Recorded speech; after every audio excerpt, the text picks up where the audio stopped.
Hey friends, it's Rylan from Rainsford Photography, where we are all about growing confidence for the wedding photographer. Today I'm going to be talking about two of my favorite things, my two favorite lenses. So they are the 50mm 1.4 and a 35mm 1.4. Y'all ready? Let's jump in.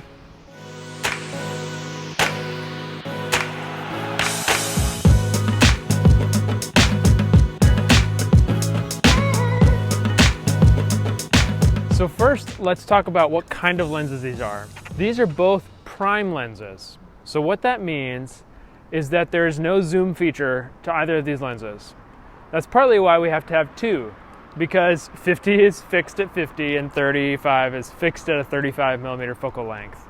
The reason why we love prime lenses though is because there is no zoom feature.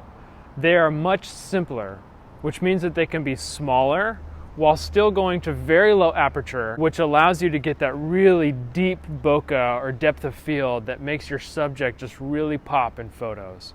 Because they're able to be small, they're not intimidating to our couples. We really like to have an experience with our couples and really prioritize trying to make them feel comfortable. And so if we were to pull out our big 70-200, which is this monster lens, it's like this big, not only would we not be able to be as close to them, but it's a lot more intimidating than this small 50mm 1.4. So that's why we love prime lenses. They're super sharp, they're super small, they're very lightweight, and they're very fast, which means that they take great photos on the fly, which is what's happening all day long on a wedding. So why these two? Well, let's start with the 50mm. The 50mm is honestly my favorite because it is closest to the perspective that our eye naturally perceives, which means that all the photos that you take with a 50mm are just very natural, very pleasing, very aesthetically beautiful. This 50mm can go down to 1.4, so it's a very deep depth of field and with a longer focal length that just can create just real power for your subject, which is beautiful. So it's awesome for tight, intimate shots of our couples, but it's not so tight that you have to be 10 feet away to be able to get anything. So it's just a great balance of being tight, but not too tight, which makes it very dynamic, very versatile, and just gives very, very beautiful photos. But the 50mm isn't great for everything. So that's why we have a 35mm. And really the only difference is the 35 just widens that perspective a little bit more.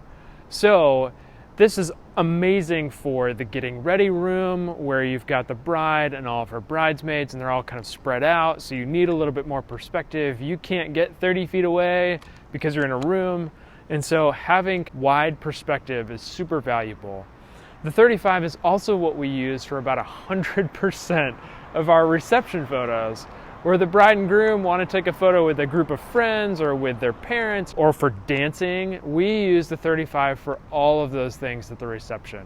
Honestly, after the first dances, we usually put our 50mm away and we just use the 35. That's how versatile it is for those situations. We love these two lenses particularly because they complement each other extremely well. For 98% of the wedding day, these are the only two lenses that we use.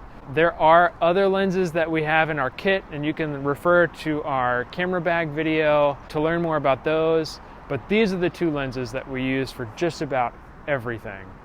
We've listed the specific lenses that we use in the comments below, but just to give you a few quick pointers, both Nikon and Canon make a great, cheap 50mm prime lens. At either 1.4, which is a little bit more expensive, or 1.8 f-stop aperture, which is much, much cheaper. That is a great entry-level lens. That's where we started, and we actually still use one often today because it's just such a great lens. The 35mm lenses are a little bit more expensive, but you will find that the investment is totally worth it. So absolutely make the investment, rent one first if you have to, just to be sure. But I am sure that you will not regret it. I hope this has been helpful for you. If you are already a photographer and have experience with the 35 and a 50 and love them like we do, please drop a comment below and tell your friends, tell everybody else who's watching why you love them so much. If you have not experienced these two lenses yet, then go ahead and buy one or rent one and go out into your next wedding day with confidence, knowing that you will be able to get the amazing photos that you've dreamed of with these two lenses. All right, friends, thanks for watching. Please subscribe to our channel. It's free for you and super valuable for us, which makes it pretty awesome. And we'll see you next time. Thanks.